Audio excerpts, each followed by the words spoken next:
Captain Sarah Chen walked through the gleaming corridors of the Galactic Military Academy on Kepler 442b, her worn combat boots making soft echoes against the polished metal floors.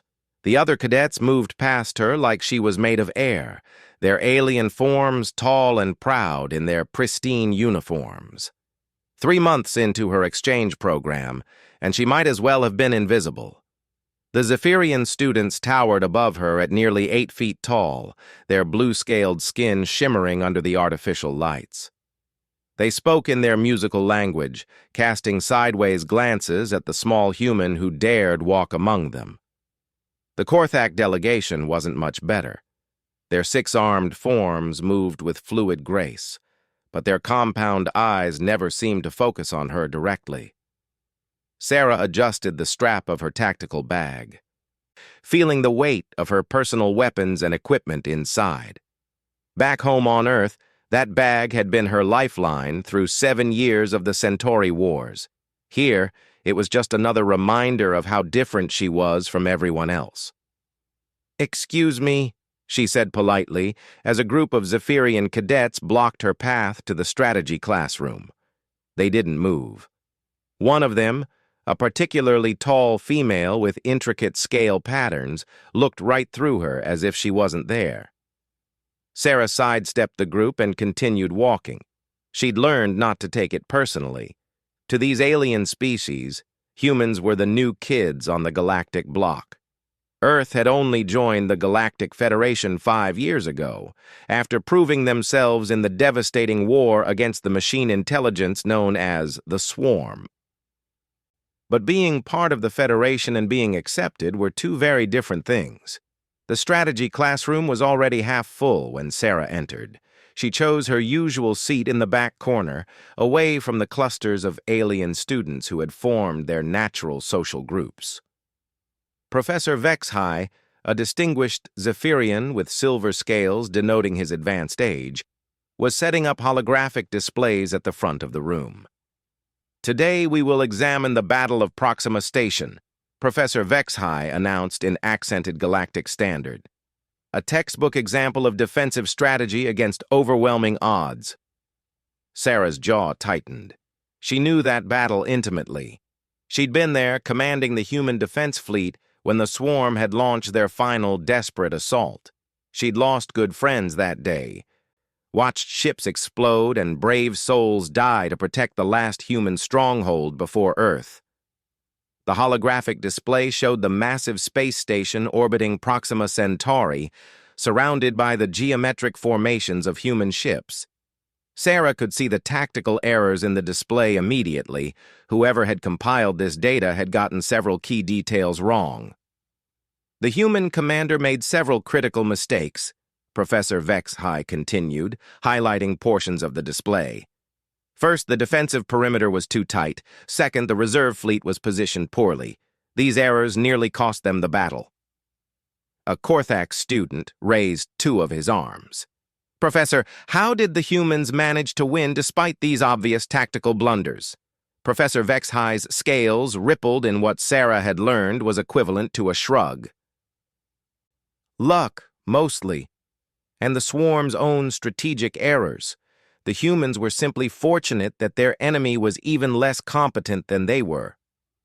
Sarah's hands clenched into fists under her desk. She'd bitten her tongue through dozens of these lectures, listening to alien professors and students dismiss human military achievements as luck or accidents. But today felt different.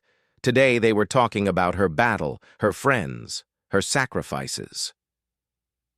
"The human fleet's positioning was actually quite clever," she said quietly, standing up from her desk. The classroom fell silent. Professor Vexhai turned toward her, his large eyes blinking slowly. Several students turned to look at her, actually look at her, for perhaps the first time since she'd arrived. "I beg your pardon, cadet?" Professor Vexhai paused, clearly struggling to remember her name despite having her in class for 3 months. "Chen," Sarah replied, keeping her voice steady. "Sarah Chen. And I said the positioning was clever, not lucky." A ripple of what might have been amusement passed through the alien students. A Zephyrian in the front row made a soft hissing sound that Sarah recognized as laughter. "Cadet Chen," Professor Vexhai said with barely concealed condescension, "I understand you may feel defensive about your species' military history, but the tactical analysis is quite clear. The human commander's decisions were suboptimal." Sarah walked down the aisle toward the front of the classroom, her eyes never leaving the holographic display. "May I?" she asked, gesturing toward the controls. Professor Vexhai hesitated, then stepped aside with obvious reluctance. Sarah took control of the display, manipulating the holographic ships with practiced ease. "The defensive perimeter wasn't too tight," she explained, highlighting the human formations. "It was designed to create overlapping fields of fire. See these gaps here?" She pointed to spaces between the ship formations that looked like weaknesses. "They're not accidents, they're traps." She manipulated the display to show the swarm's attack patterns. The machine intelligence was programmed to find and exploit weaknesses in defensive formations. By leaving apparent gaps, the human commander forced the swarm to attack where the defenders wanted them to attack. The classroom was completely quiet now. Even Professor Vexhai was watching intently as Sarah continued her analysis. "And the reserve fleet positioning?" She zoomed in on a group of ships that had seemed out of place in the professor's analysis. These weren't reserves. They were hunter-killers positioned to attack the swarm's command nodes once the enemy committed to the trap. Sarah stepped back from the display, crossing her arms. The Battle of Proxima Station wasn't won by luck. It was won by superior tactics, sacrifice, and soldiers who knew they might not come home but fought anyway. Professor Vexhai studied the display for a long moment. When he finally spoke, his tone had changed. "That's actually quite an insightful analysis, Cadet Chen. Where did you learn so much about this particular battle?" Sarah met his gaze steadily. "I was there." The silence in the classroom was deafening. Professor Vexhai's scales shifted to a deeper blue, a sign of shock or surprise among his people. "You were there?" he repeated slowly. "I was the fleet commander," Sarah said simply. A Zephyrian student in the third row let out a sharp hiss of disbelief. A Korthak cadet's 4 eyes widened to their fullest extent. Sarah could feel the weight of every gaze in the room, actually seeing her for the first time. Professor Vexhai stared at her for what felt like an eternity. "You're telling me that you're Sarah Chen? The Sarah Chen? The Centauri war hero?" Sarah nodded once. "Captain Sarah Chen, Terran Defense Force, retired." The reaction was immediate and dramatic. Students began talking in excited whispers in a dozen different languages. Professor Vexhai's scales had shifted to an almost silver color that Sarah had never seen before. But you're so young," stammered a Korthak student. "The war records say the human commander was a seasoned veteran." Sarah almost smiled at that. At 28, she was considered young by human standards, let alone alien ones. Most of the students here were well into their 2nd or 3rd decades of life by their species' reckoning. "Humans mature quickly," she said, "and the war didn't give us the luxury of time to grow old before taking command." Professor Vexhai approached her slowly, as if she might disappear if he moved too quickly. "Captain Chen, forgive me. If I had known who you were, you would have treated me differently?" Sarah asked. "Based on my reputation instead of my actual performance in your class?" The professor's scales rippled with what Sarah was beginning to recognize as embarrassment. Yes. I suppose I would have." Sarah looked around the classroom at the faces watching her, alien faces that had looked through her for months, now staring with mixtures of awe, disbelief, and curiosity. "I didn't come here to be treated like a celebrity," she said finally. "I came here to learn from you, just like any other cadet." The fact that none of you bothered to learn anything about me says more about your assumptions than my qualifications." She gathered her things and headed toward the door. The other students parted before her like a living sea, their eyes following her every movement. "Captain Chen," Professor Vexhai called after her, Will you stay after class? I have many questions about the Centauri campaigns."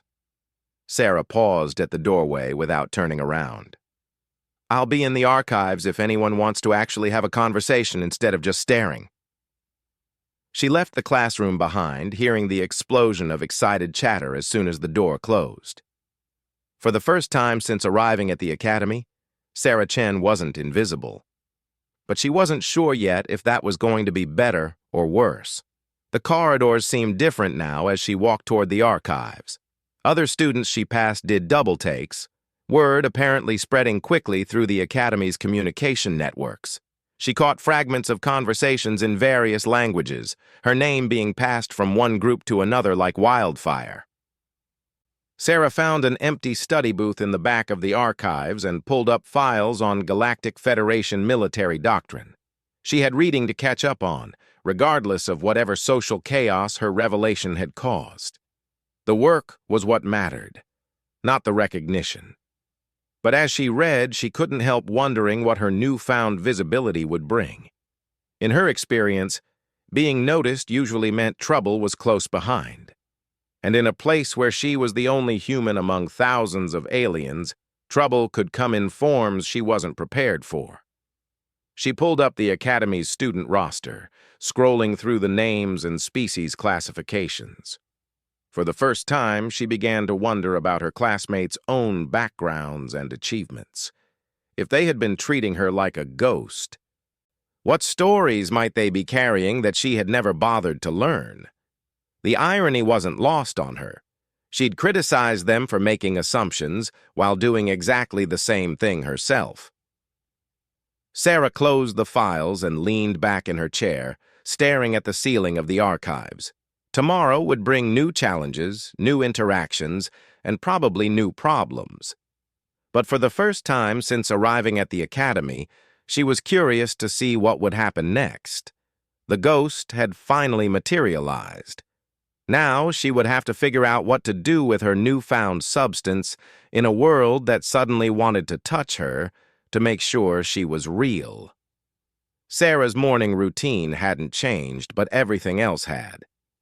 As she made her way to the academy's dining facility, conversation stopped when she passed.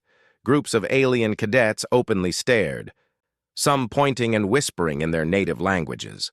A few brave souls nodded respectfully, while others seemed to shrink away as if her presence might somehow contaminate them. The dining facility was a vast space designed to accommodate the dietary needs of a dozen different species.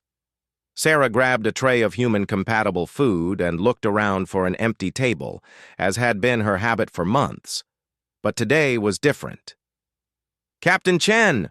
a voice called out in heavily accented galactic standard.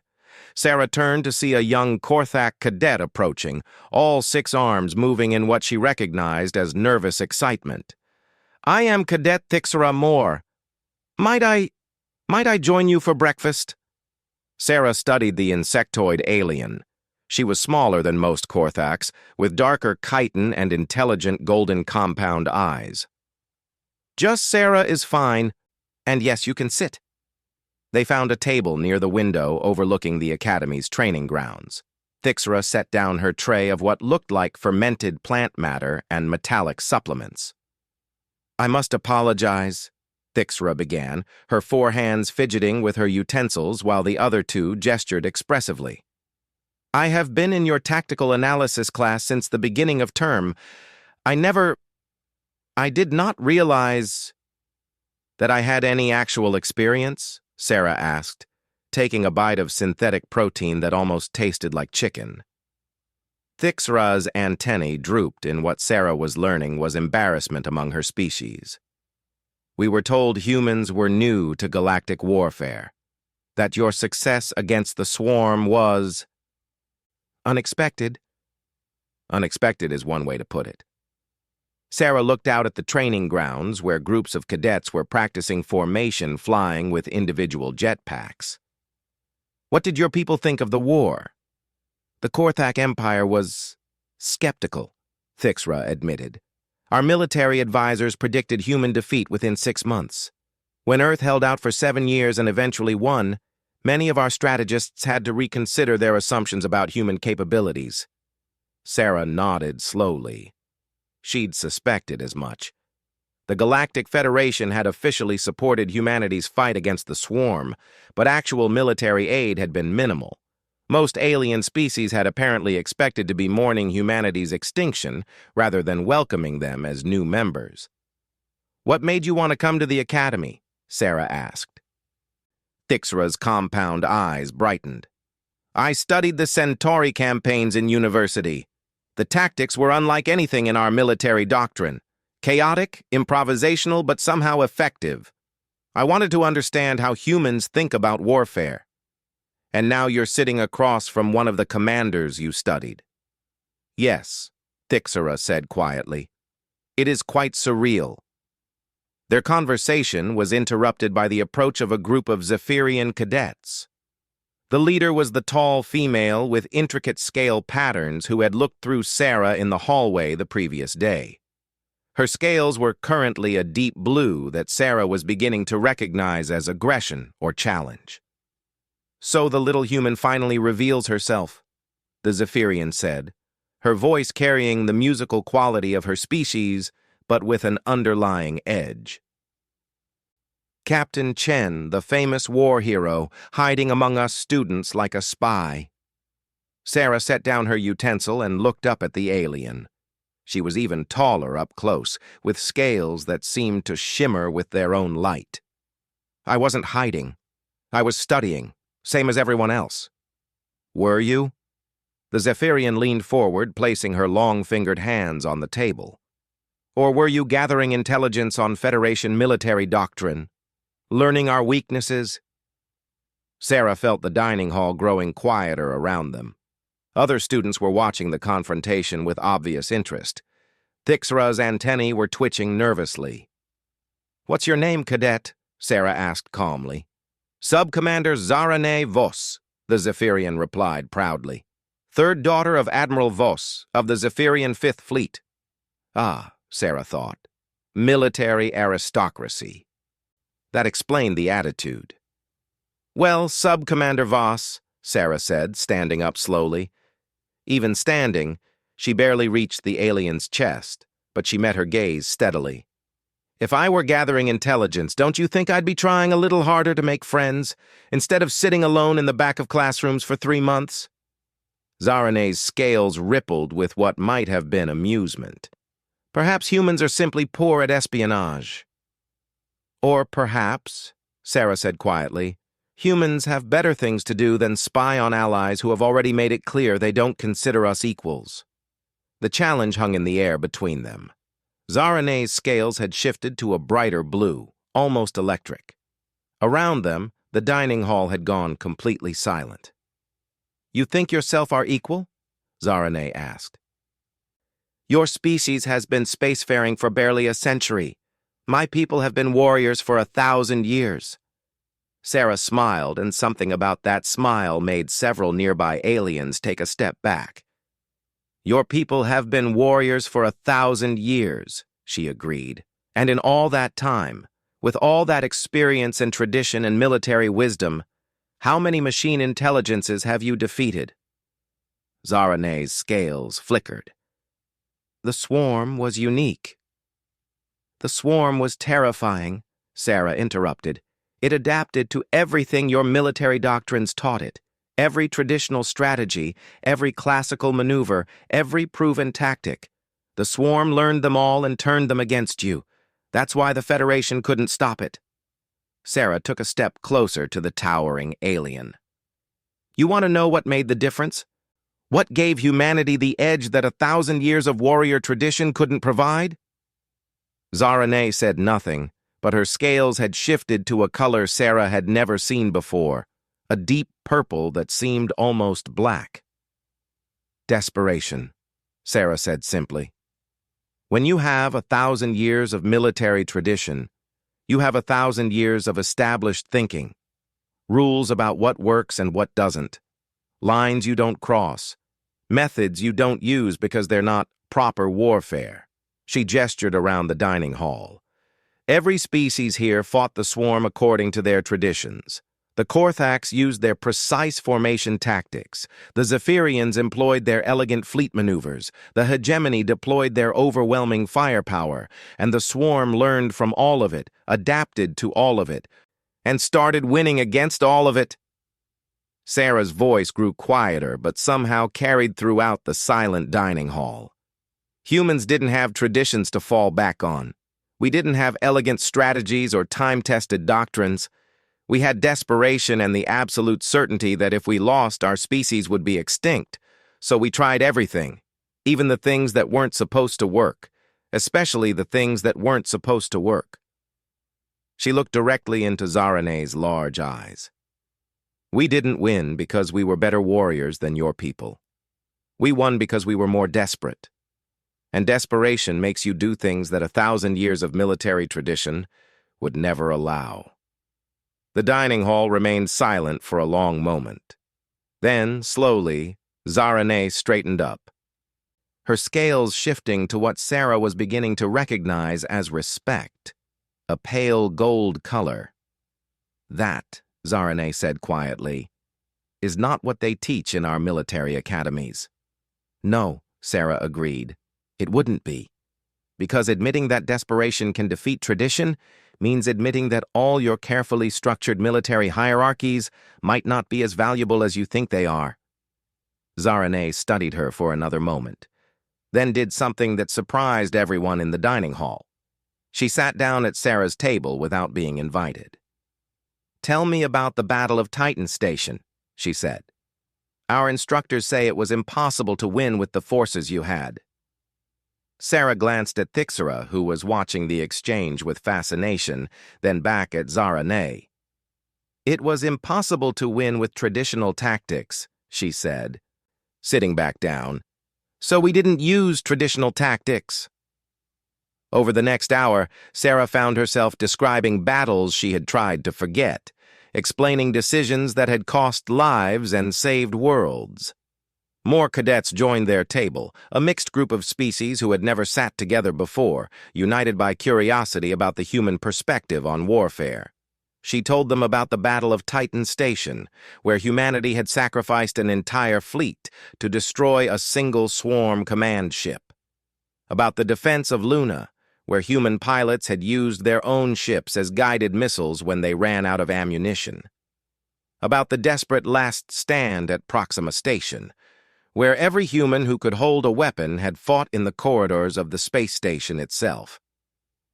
"You used civilian ships as weapons," observed a hegemony cadet, a crystalline being whose translated voice sounded like wind chimes. "That violates every principle of civilized warfare."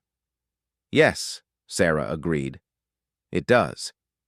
We also used mining charges as bombs, turned cargo haulers into ramming ships, and had our doctors fighting in the corridors alongside the Marines. We violated every principle of civilized warfare because the swarm wasn't civilized and neither was the situation." "But the cost in lives," Thixera whispered. Sarah's expression grew distant. "The cost was terrible.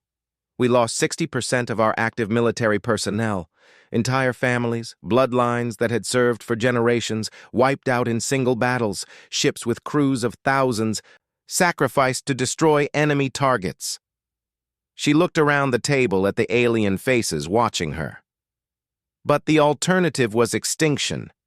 Not just military defeat, not just political subjugation, complete extinction. Every human man, woman, and child dead. Our planet stripped of resources, our culture erased from the universe.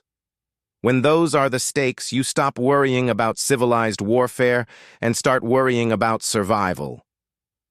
Zarane leaned forward. "How did your commanders handle giving such orders, knowing they were sending people to certain death?" Sarah was quiet for a long moment. "Some of them couldn't handle it. We lost 3 fleet commanders to nervous breakdowns and 2 to suicide. Others became cold, calculating. They started seeing crews as numbers instead of people. And you? Asked the hegemony cadet. Sarah met her translucent gaze. I tried to remember their names. Every ship I sacrificed, every crew I sent to die. I memorized their names and service records. It didn't make the orders any easier to give, but it kept me human. The table fell silent. Around them, the dining hall had returned to its normal bustle, but their small group remained focused on Sarah's words. That's why you're here, Zarane said suddenly. Not to learn our tactics, to learn how to be soldiers again, instead of just survivors. Sarah nodded slowly. War changes you. The things we did to win, they weren't sustainable. We couldn't keep being that desperate, that ruthless, and still be the people worth saving. So I'm here to learn how other species maintain their humanity, or their equivalent, while still being effective warriors. Thixara's antennae drooped. And instead we treated you like you were invisible. Maybe, Sarah said, we all needed to see past our assumptions before we could really learn from each other. The conversation was interrupted by an announcement over the Academy's communication system. All cadets report to designated training areas for combat assessment exercises. Repeat, all cadets to combat assessment immediately. The table began to empty as cadets hurried off to their assigned training groups. Sarah started to gather her things when Zarane placed a scaled hand on her arm. Captain Chen, the Zephyrian said formally, would you do me the honor of being my partner for today's assessment? Sarah looked into her large eyes and saw something she hadn't expected, genuine respect mixed with curiosity. Around them, other cadets were watching the exchange with interest. Just Sarah, she said. And yes, I'd like that. As they walked toward the training areas together, human and Zephyrian, former enemies now allies, Sarah reflected on how quickly everything had changed. Yesterday, she had been invisible. Today, she was the center of attention. But perhaps more importantly, today she was finally beginning to see her fellow cadets as individuals, rather than just alien stereotypes. The real question was whether what came next would prove that visibility was better than invisibility, or if she was about to discover why staying in the shadows had been the safer choice. The training area was a massive chamber with adjustable gravity and atmospheric controls. Today's exercise involved team-based combat scenarios with non-lethal weapons. As Sarah checked her gear, she noticed that other training groups had started gathering around the edges of the combat zone. Apparently, word had spread that the famous human commander would be participating in her first Academy combat exercise. Sarah had the uncomfortable feeling that she was about to become the main entertainment for the entire cadet corps. She looked over at Zarane, who was making final adjustments to her own equipment. The Zephyrian caught her gaze and nodded once, a gesture of partnership and perhaps understanding.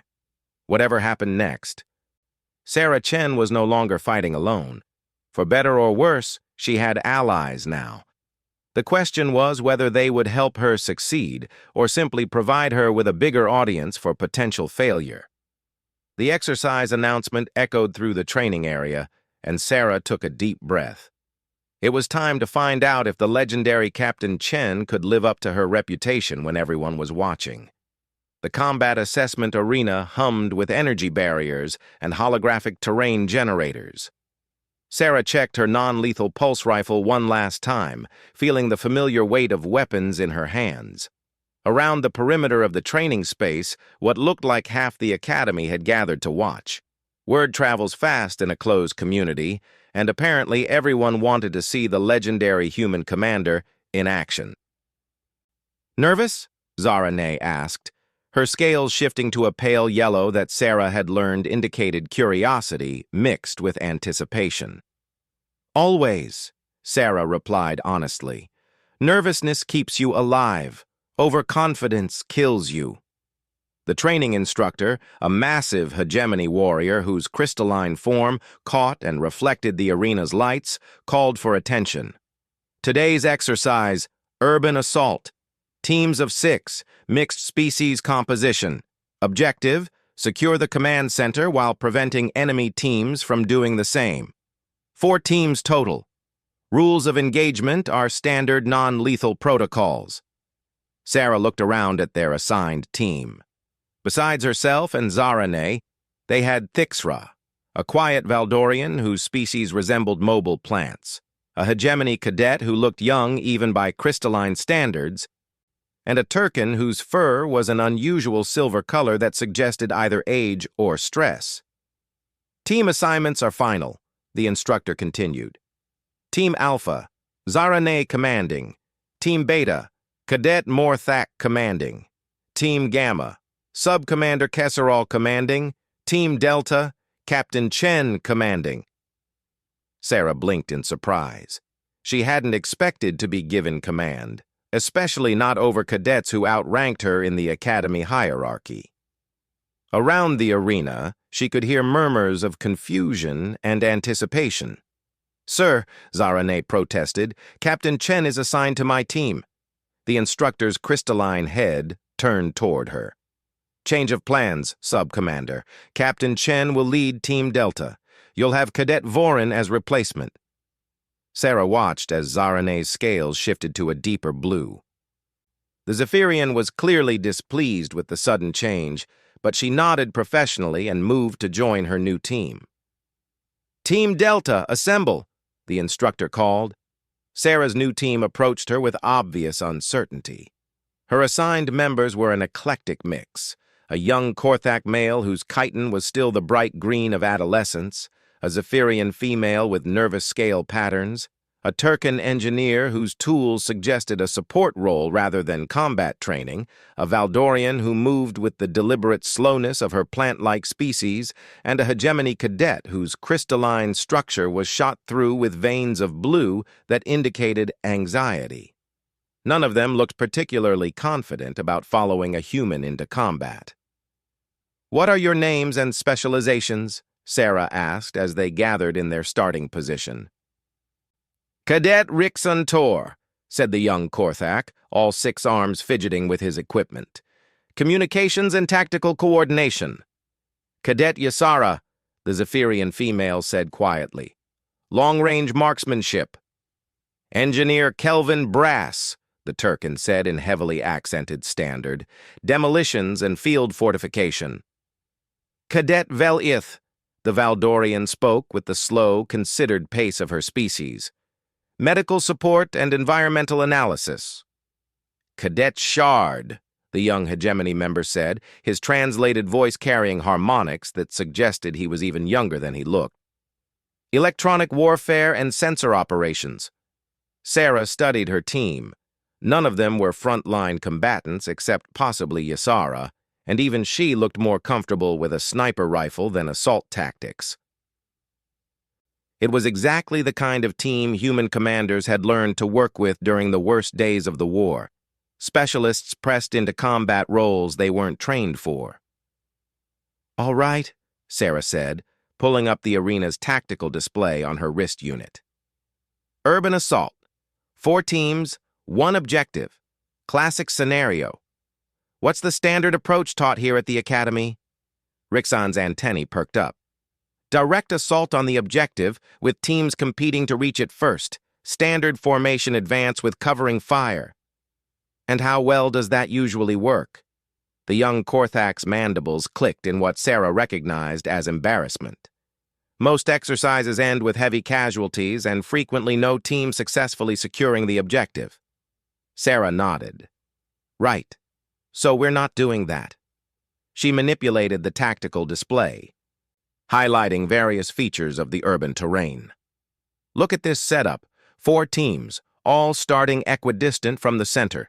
If we all follow standard doctrine, we'll meet in the middle and have a 4-way firefight that leaves everyone too weakened to actually hold the objective." "So what do you propose?" asked Vel'ith, her slow voice carrying undertones of skepticism. "We let them fight each other," Sarah said simply. "While they're busy following standard doctrine, we secure alternate objectives and wait for them to wear each other down." Shard's crystalline structure flickered with confused patterns. But the objective is the command center. How do we win by avoiding it? Sarah smiled. Who says we're avoiding it? We're just not rushing to it first. The exercise began with the sharp tone of a signal horn. Around the arena, she could see the other three teams immediately advancing toward the central command center through different approach routes. Within minutes, pulse rifle fire was echoing through the artificial urban landscape. Team Delta, move out, Sarah said quietly. Rickson, I want constant monitoring of the other team's communications. Shard, passive sensors only, no active scans that might give away our position. Ysara, find an overwatch position but stay hidden. Everyone else, with me. Instead of heading toward the center, Sarah led her team through the maze of buildings toward what looked like a maintenance facility on the edge of the combat zone. It was far from the main objective, but Sarah had spotted something on the tactical display that the other teams had missed. Captain, Kelvin said nervously, this is taking us away from the objective. Is it? Sarah asked, pulling up her wrist display. Rickson, what are you hearing from the other teams? The young Korthak was monitoring multiple communication frequencies with practiced efficiency. Team Alpha and Team Beta are engaged in heavy fighting 3 blocks from the command center.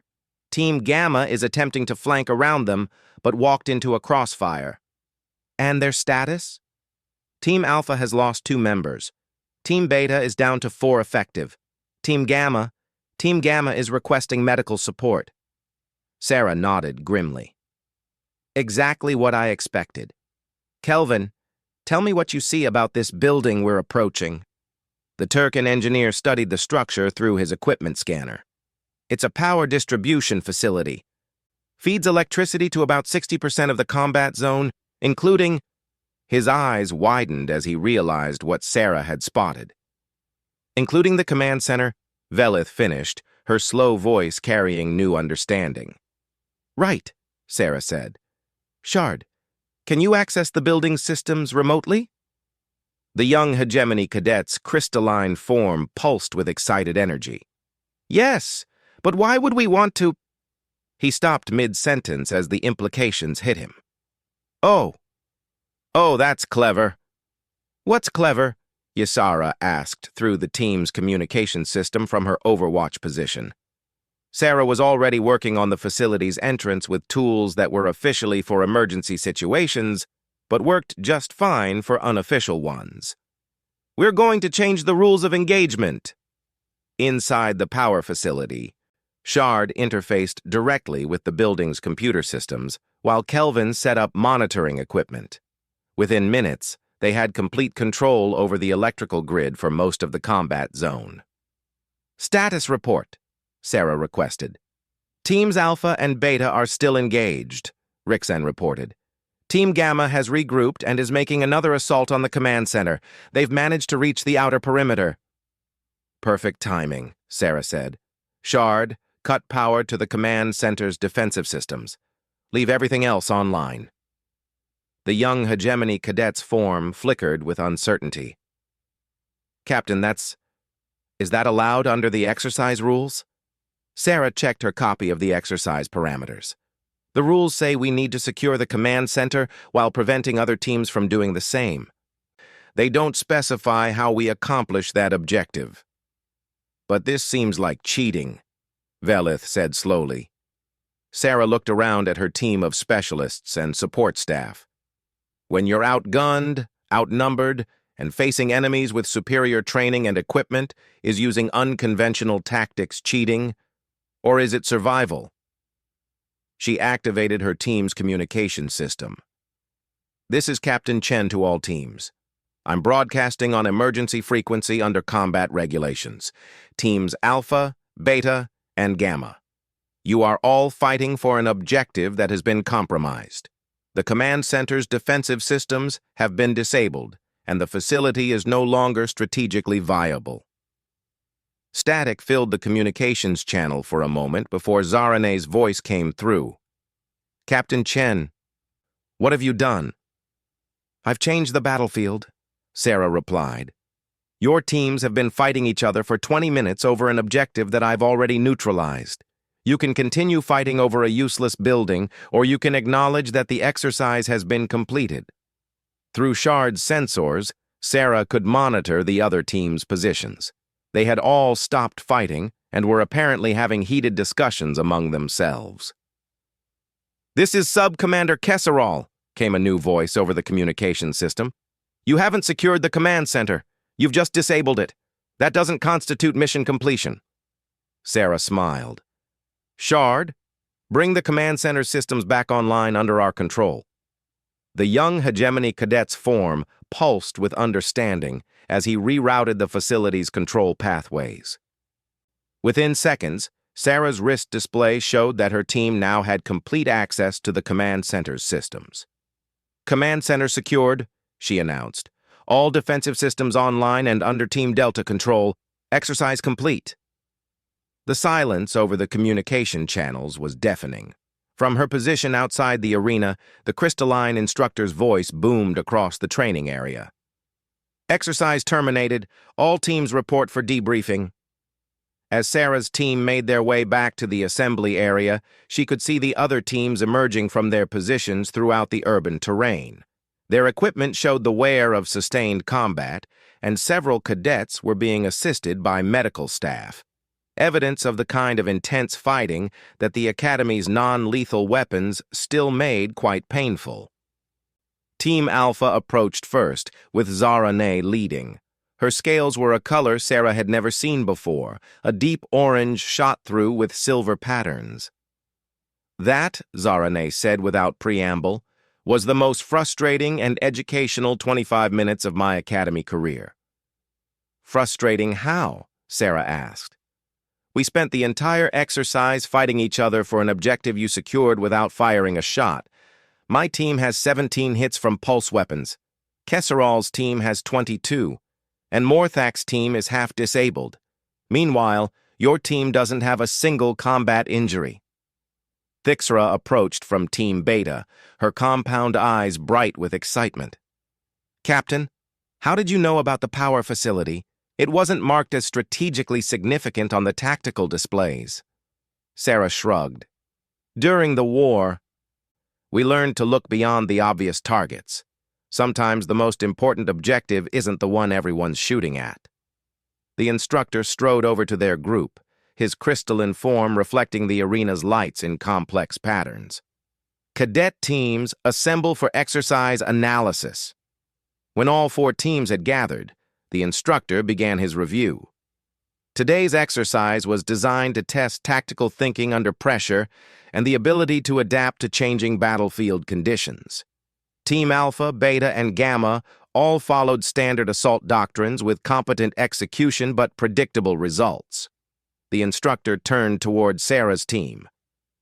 Team Delta took an approach that was unconventional. "Sir," Sub-Commander Kesserall interjected, "with respect, Team Delta didn't engage in combat at all. They avoided the exercise's primary challenge." Sarah stepped forward. "With respect, Sub-Commander, we engaged with the exercise's actual objective. The challenge wasn't to have the biggest firefight, it was to secure the command center while preventing others from doing the same. By disabling it rather than capturing it. By thinking beyond the parameters you expected," Sarah replied calmly. "Tell me, if this had been a real combat situation, and I had permanently disabled the enemy's most important strategic asset while leaving your forces too depleted to stop me from claiming it afterward, would you consider that a failure?" The instructor's crystalline form pulsed with what Sarah was beginning to recognize as approval. "Indeed, Team Delta achieved the exercise objective with minimal casualties and maximum efficiency. This demonstrates several important principles of tactical thinking." He gestured toward the arena's tactical display, which now showed a replay of the exercise from multiple angles. First, the importance of questioning assumptions. All teams except Delta assumed the objective had to be taken by direct assault. Second, the value of indirect approaches. Sometimes the best way to defeat an enemy is to make their advantages irrelevant, rather than challenging them directly. The instructor paused, his attention focusing on Sarah. "Captain Chen, where did you learn this approach to tactical thinking?" Sarah looked around at the assembled cadets, aliens who had ignored her for months, then stared at her in awe and now were listening to her explain victory through methods their military traditions had never taught them. "From necessity," she said simply.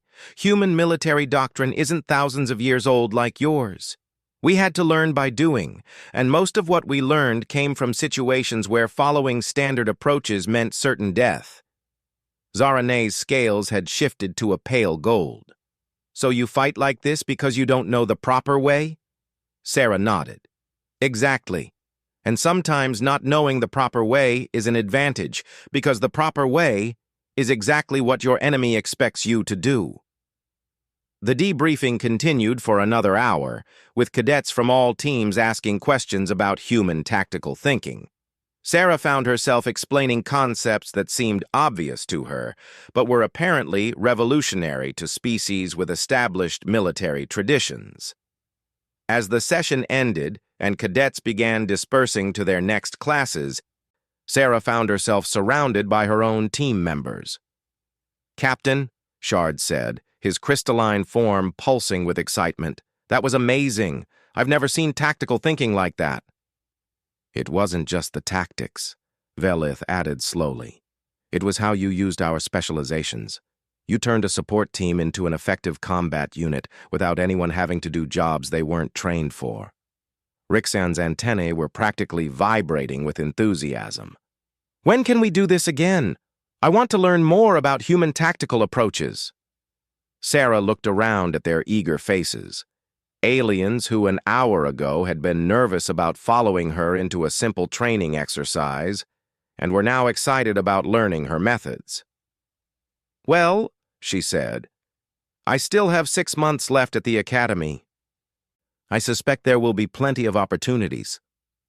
As they walked toward their next class, Sarah reflected on how completely everything had changed since her revelation in Professor Vex High's strategy course. She had gone from invisible to celebrity to respected instructor, all in the space of a few days. But more importantly, she realized she was no longer learning alone. The aliens around her were eager to understand human perspectives on warfare and survival, while she was finally beginning to appreciate the value of their own traditions and approaches. Zaranay fell into step beside her as they entered the academy's main corridor. "Sarah," the Zephyrian said, using her first name for the first time, "I owe you an apology." "For what?" "For assuming that because humans were new to galactic warfare, you had nothing to teach us. For thinking that tradition and experience were automatically superior to innovation and adaptation." Sarah smiled. "And I owe you an apology for assuming that tradition and experience were automatically inferior to desperation and improvisation. Turns out we all had things to learn." They walked in comfortable silence for a moment, before Zaranay asked, "What made you decide to reveal who you were? You could have finished the academy program without anyone knowing." Sarah considered the question. "I guess I got tired of being treated like a ghost. And I realized that if I wanted to learn from you, I needed to be willing to share what I knew as well." "Even if sharing meant losing your anonymity?" Sarah looked around at the corridor filled with alien cadets, many of whom now nodded respectfully as she passed. Others stopped their conversations to watch her go by, not with the blank stares of people looking through a ghost, but with the attentive gazes of individuals seeing a person.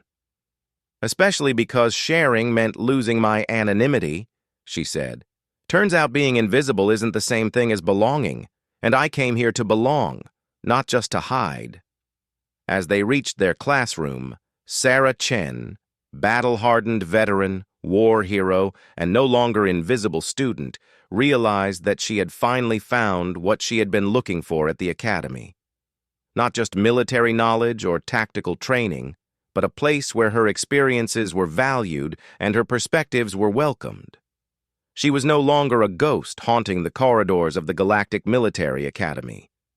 She was a teacher and a student, a leader and a teammate, a human among aliens who had learned to see beyond species boundaries to the person beneath.